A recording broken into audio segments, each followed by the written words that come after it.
अस्सलामुअलैकुम dear students, hope आप सब खैरियत से होंगे। आज हम लाइट रिफ्लेक्शन एंड शैडो का पार्ट 4 पढ़ेंगे। पहले पार्ट में हमने लाइट के बारे में पढ़ा था और सोर्सेज के बारे में पढ़ा था। दूसरे पार्ट में हमने फिर पढ़ा था कि मटेरियल जो है वो कितने टाइप्स में डिवाइडेड है बेस्ड ऑन कि वो लाइट को किस तरह अपने थ्रू पास होने देते हैं या नहीं, यानी कि उन मटेरियल्स की क्या खसूसियात है। जिसमें हमने फिर 3 टाइप्स के बारे में पढ़ा था, ओपैक पढ़ा था, ट्रांसपेरेंट पढ़ा था और ट्रांसल्यूसेंट के बारे में। फिर थर्ड वीडियो में हमने रिफ्लेक्शन के बारे में पढ़ा था।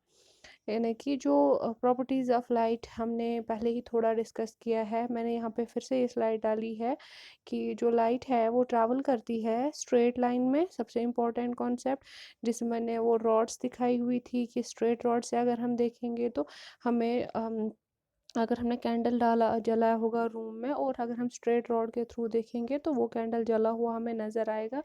लेकिन अगर हम कर्व्ड रॉड से देखेंगे यानी कि जो हॉलो होगी तो हमें जो है ये लाइट वो नहीं दिखाई देगी। और जो लाइट है वो फास्टर देन साउंड, आवाज़ से ज़्यादा तेज़ वो ट्रैवल करती है। और जो भी हमारे आसपास ऑब्जेक्ट्स हैं उनको हम देख पाते हैं बिकॉज ऑफ दिस लाइट। और जो शैडो है, शैडो भी बनती है किस वजह से, जब कहीं पे किसी ऑब्जेक्ट पे लाइट पड़ेगी और वो ऑब्जेक्ट जो है वो इस लाइट को ब्लॉक करेगा, तो उसको हम शैडो कहते हैं, जो आगे भी हम डिस्कस करेंगे नेक्स्ट वीडियो में। और ये जो लाइट है ये जब भी किसी ऑब्जेक्ट पे पड़ती है, कुछ ना कुछ इसका पोर्शन वो ऑब्जेक्ट अपने अंदर एब्जॉर्ब करता है और बाकी सारे को रिफ्लेक्ट करता है। जैसे मैंने कहा था, जब भी लाइट किसी ऑब्जेक्ट पे पड़ती है तो वो या तो वो उस लाइट को एब्जॉर्ब करता है, या तो ट्रांसमिट करता है, या तो रिफ्लेक्ट करता है। तो हमें यहाँ पे रिफ्लेक्शन के बारे में थोड़ा और डिस्कस करना है। जो है रिफ्लेक्शन, ये जो है लाइट जो है ये कौन सा लॉ फॉलो करती है, लॉ ऑफ रिफ्लेक्शन। यानी कि जिसमें एंगल ऑफ इंसिडेंस किसके बराबर होता है, एंगल ऑफ रिफ्लेक्शन के बराबर होता है। यानी कि जब भी जो लाइट है किसी ऑब्जेक्ट पे किसी एंगल पे पड़ेगी तो वो ऑब्जेक्ट उसको उसी एंगल के मतलब सेम एंगल पे ही रिफ्लेक्ट करेगी। फॉर एग्जांपल अगर 30 डिग्री पे ये इस पे एंगल ऑफ इंसिडेंस 30 डिग्री था, तो वो जो ऑब्जेक्ट है वो भी 30 डिग्री से ही ये लाइट को रिफ्लेक्ट करेगा। और जो लाइट है ये मटेरियल से बाउंस बैक होती है दो तरीकों में से। यानी कि अब रिफ्लेक्शन क्या होता है, बाउंसिंग बैक ऑफ लाइट, जिसमें एंगल ऑफ इंसिडेंस किसके बराबर होता है, एंगल ऑफ रिफ्लेक्शन के बारे में। लेकिन जो ये बाउंस ऑफ मटेरियल्स होता है ये दो टाइप्स के होते हैं।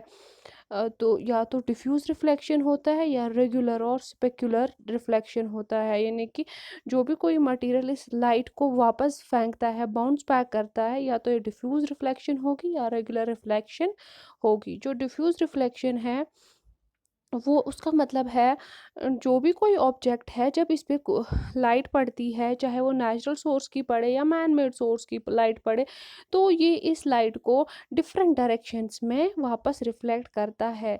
ये यूजुअली वो वाली सरफेसेस करती है जो रफ होती है या अनइवन सरफेसेस होती है।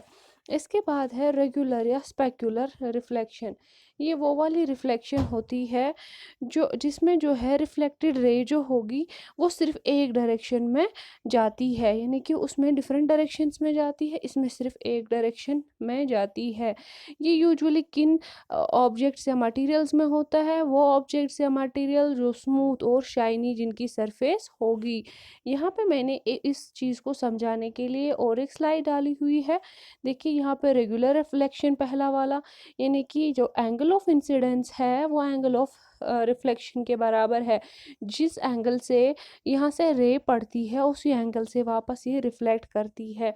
ये किसकी, हमें ये सरफेस यूजुअली अगर हम देखेंगे एग्जांपल इसमें हम लेंगे जो प्लेन मिरर होगा, जिससे हम देख पाते हैं जिस एंगल से वहाँ पे रे आएगी उसी एंगल से रे रिफ्लेक्ट होगी।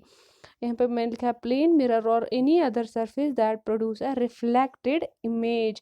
अब यहाँ पे दूसरा है डिफ्यूज रिफ्लेक्शन, वो वाली रिफ्लेक्शन जिसमें angle of incidence angle of reflected raise के बराबर नहीं होगा। यहाँ देखिए आप, यहाँ इस एंगल से इंसिडेंट रे पड़ा है तो रिफ्लेक्ट यहाँ से हुआ है, ये नीचे से जो है ये रफ सरफेसेस है, ये जो है ये surfaces, this is like any surface that we can see but does not reflect an image, यानी कि जो रिफ्लेक्ट नहीं करता है। फॉर एग्जांपल अगर दीवार पे पड़ेगा तो ऐसे वहाँ पे एंगल ऑफ इंसिडेंस और एंगल ऑफ रिफ्लेक्शन डिफरेंट होता है, उसको हम डिफ्यूज रिफ्लेक्शन कहते हैं।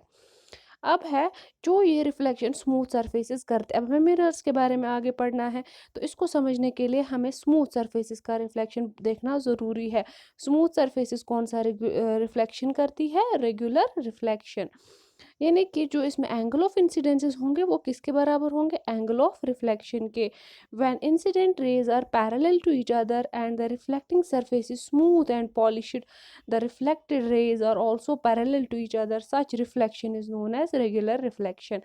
अब यहाँ पे थोड़ा एक्सप्लेन है, यानी कि जब इंसिडेंट रे आएगी, यानी कि ये इंसिडेंट यानी कि जो आती है रे, जो सोर्स ऑफ लाइट से जो आती है, ये जब ये रे आएगी, वहाँ से लाइट आएगी और जो ये रेज़ होंगी ये पैरेलल आएंगे एक दूसरे से, ये और ये बराबर रिफ्लेक्ट होंगी, कि इसका जो angle of incidence angle of reflection क्या होगा?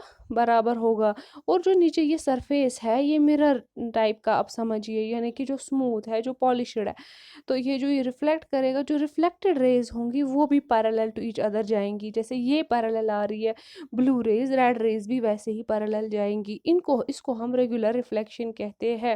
इसमें है रिफ्लेक्शन बाय प्लेन मिरर है, इसकी एग्जांपल जो हमारे घरों में लगा होता है, जिससे हम ये देखते हैं अपनी शक्ल, तो वो क्या है? रिफ्लेक्शन प्लेन मिरर की। कौन सी रिफ्लेक्शन है वो है जो मैंने अभी पढ़ाई, रेगुलर रिफ्लेक्शन। अब हम मिरर का देखेंगे। जो मिरर है ये एक पॉलिश्ड सरफेस होती है, यानी कि मतलब इसका जो ये है, इसमें कोई अप्स एंड डाउन्स नहीं होती है, पॉलिश्ड होती है, जो रिफ्लेक्शन दिखाती है। रिफ्लेक्शन क्या है? Bouncing back of light from any surface. यहाँ से इस पे लाइट पड़ेगी, मिरर है तो ये मिरर ओपैक है। अगर हम मिरर का देखेंगे, जब हमने इससे पहले डिस्कस किया, मटेरियल्स 3 टाइप्स के होते हैं, ट्रांसपेरेंट, ट्रांसलूसेंट और ओपैक। जो मिरर है जिसमें हम देखते हैं अपनी शक्ल, उसको पीछे से पॉलिश की होती है, उसको पीछे से कोटिंग की हुई होती है और आगे से स्मूथ सरफेस उसकी होती है। जब उस पे लाइट पड़ती है तो वो क्या करता है, वो चूंकि ओपैक है, वो इस लाइट को आगे नहीं जाने देता है और वो इसको रिफ्लेक्ट करता है। अब हमें देखना है यहाँ पे कि जब भी हमें मिरर की ज़रूरत पड़ेगी, हमें कितने मिरर की ज़रूरत पड़ेगी, ताकि what portion of mirror is required, हमें अपने खुद को, मतलब जब हम इसमें देखते हैं मिरर में, कितने मिरर की हमें ज़रूरत पड़ेगी ताकि हम अपने आप को हेड टू टो देख सकें। जैसे यहाँ पे ये आदमी है, ये खड़ा है मिरर के सामने, ये प्लेन मिरर है और यहाँ पे इसकी इमेज बन रही है। यहाँ पे लिख रहा है, to view an image of yourself in a plane mirror you will need an amount of mirror equal to 1/2 of your height। यानी कि जो हमारी हाइट होगी, अगर फॉर एग्जांपल कोई 5 फीट किसी की हाइट है, तो उसको ढाई फीट का मिरर चाहिए होगा। तो उस 2.5 फीट वाले मिरर में उसकी पूरी इमेज आएगी। In order to view his image the men man must look as low as his feet and as high as tip of his head. The man only needs the portion of mirror extending between point X and Y in order to view his entire image. All other portions of mirror are useless to the task of this man viewing his own image। यानी कि इसमें जो mirror है इसमें थोड़ी सी ये जो है पोर्शन जो है, जिसमें इसका यहाँ से एंगल ऑफ इंसिडेंस गया, यहाँ से मैंने कहा कि वो वापस उसी एंगल से रिफ्लेक्ट करता है जो स्मूथ एंड पॉलिश्ड सरफेसेस होती है। तो यानी कि जो इसकी इमेज है उसके लिए ये एक्स और वाई, जिसको ये ग्रीन पोर्शन में लिखा है, यहाँ पे ग्रीन में एक्स और वाई, ये वाला पोर्शन उसको चाहिए ताकि उसको अपनी शक्ल पूरी दिखाई दे। तो इसके साथ ही हमने मिरर्स के कॉन्सेप्ट को पढ़ा कि मिरर जो होता है, मिरर जो वो रिफ्लेक्शन करता है और मिरर यूजुअली ओपैक होता है। और हमने पढ़ा कि जो मिरर होता है उसमें कौन सा ये होता है, उसमें रेगुलर रिफ्लेक्शंस होती है, यानी कि angle of incidence angle of reflection उसमें बराबर होता है। अब जो है इसका नेक्स्ट कॉन्सेप्ट वो है शैडो और शैडो फॉर्मेशन, यानी कि जो छाया बनती है जब हम धूप में निकलते हैं, वो या शाम को जब कमरे में हम होते हैं तो लैंप जला हुआ होता है या लैंटर्न, तो हम दीवार पे वो शक्लें वगैरह, वो इमेज कैसे बनती, वो शैडो कैसे बनती है, और उसमें हम शैडो और इमेज का डिफरेंस देखेंगे। होप आपको आज की वीडियो समझ आई होगी। Stay home, stay safe.